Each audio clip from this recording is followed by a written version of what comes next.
السلام علیکم بچوں، آج جو میں آپ کے لیے کہانی لایا ہوں اس کا نام ہے بھیڑیا اور خرگوش۔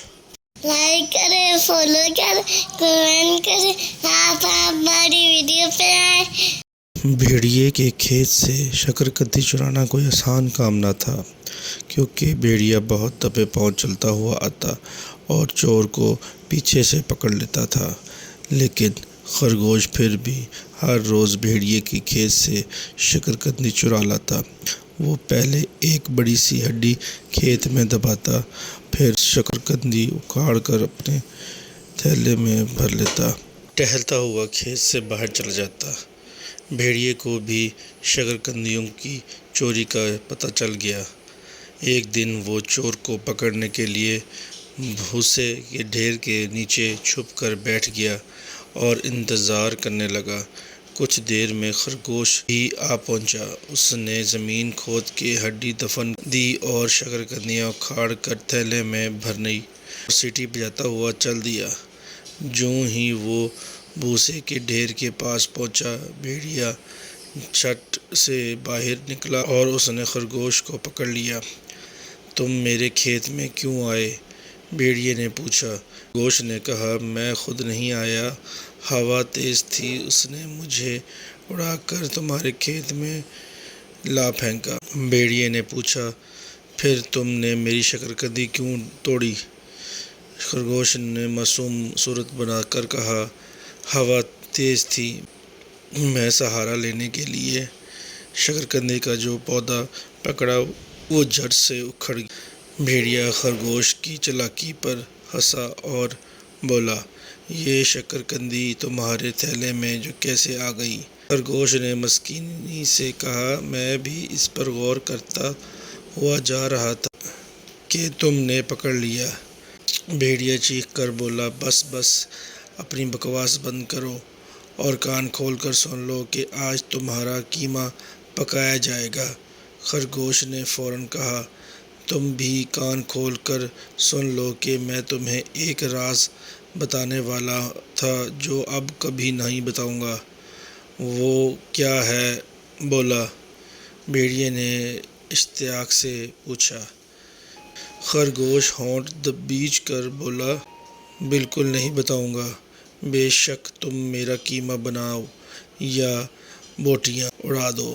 اب بھیڑیے کا اشتیاق بڑھا، وہ جتنا پوچھتا خرگوش اتنا ہی انکار کرتا رہا۔ آخر خرگوش نے کہا، تم یہ سمجھتے ہو کہ میں ان شکرکندیوں کی خاطر تمہارے کھیت میں آیا تھا؟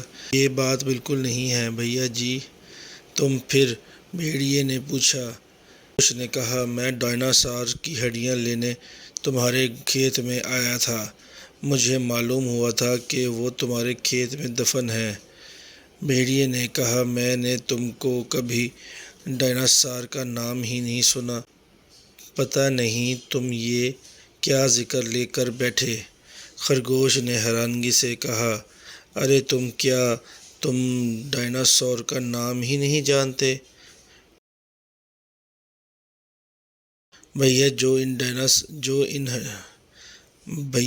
جو ان ہڈیوں کو کھا لیتا ہے وہ اپنے سے سینکڑوں گنا طاقتور جانور کو مار کر گرا سکتا ہے۔ بھیڑیے کو خرگوش کی باتوں کا یقین نہ آیا۔ خرگوش نے پھر کہا، نہ مانو تمہاری مرضی، اگر مجھے مل گئیں تو سب سے پہلے تمہیں ماروں گا، سمجھے؟ خرگوش نے لمبے لمبے سانس لیے اور جلدی سے بولا، اوئے ٹھہرنا ذرا، کیا تمہیں بھی کچھ خوشبو آئی بھیا؟ بھیڑیے نے بھی لمبے لمبے سانس لیے۔ اسے قریب ہی دفن کی ہوئی ہڈی کی خوشبو آئی جو صبح خرگوش نے دفن کی تھی۔ وہ دونوں جلدی جلدی زمین کھودنے لگے۔ خرگوش نے اپنے تھیلے میں سے گوند کی ایک شیشی نکالی اور پھر قریب ہی دبی ہوئی ایک بڑی سی ہڈی نکالی اور چپکے سے اس پر گاڑے گاڑے گوند کی شیشی انڈیل دی اور جلدی سے بولا، ارے یہ رہی، میں نے نکال لی۔ بے صبری سے بولا، لو، کہاں ہے، مجھے دو۔ اس نے خرگوش کے ہاتھ سے ہڈی چھین لی اور چبانے کے لیے اس پر منہ مارا، لیکن اس کے دانت گوند میں گڑ کر جم گئے اور منہ چپک کر رہ گیا۔ غر غر خر خر۔ بھیڑیے نے خرگوش کو امداد کے لیے پکارنا چاہا لیکن اس کے منہ سے کچھ بھی نہ نکل سکا۔ بیچارہ کبھی ایک ہاتھ سے ہڈی کھینچے کبھی دوسرے ہاتھ سے زور لگائے۔ اس کوشش میں اس کی آنکھیں باہر ابل آئیں، پسینے سے جسم شرابور ہو گیا اور آخر ہڈی منہ سے باہر نکل تو آئی لیکن اس کے ساتھ بھیڑیے کے 4 دانت بھی باہر آ گئے۔ خرگوش جو سب تماشا دیکھ رہا تھا اب چپکے سے کھسک گیا۔ Please subscribe my channel, press the bell button, like and share. Thank you for watching.